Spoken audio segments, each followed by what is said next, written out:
Assalamualaikum warahmatullahi wabarakatuh. Sekarang ni Muslim Camp Malaysia sedang berada di Masjid Putra Haid, di mana terletaknya penempatan sementara mangsa-mangsa bocoran gas berhampiran dengan kawasan ini, yang mana telah mengakibatkan ratusan rumah terkesan, begitu juga hampir ratusan juga mangsa-mangsa yang berada di sinilah, dan kelihatan mereka sangat berada dalam keadaan trauma yang sangat dahsyat.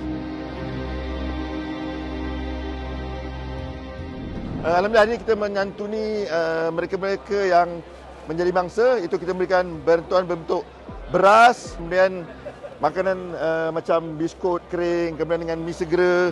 Dan ini ada juga kita bagi dipanggil kit kebersihan. Tiap satu keluarga akan dapat berus gigi, ubat gigi, kemudian tuala mandi.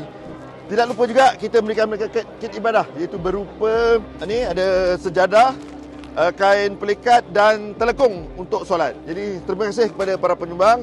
Ayuh kita bersama-sama membantu menjayakan misi ini dan mendatangkan kegembiraan di bulan Syawal yang mulia ini, insya-Allah. Moga-moga kita diganjari oleh Allah SWT, insya-Allah. Terima kasih. Assalamualaikum warahmatullahi wabarakatuh. Muslim Camp Malaysia, bantuan kemanusiaan Tasik Sepadan.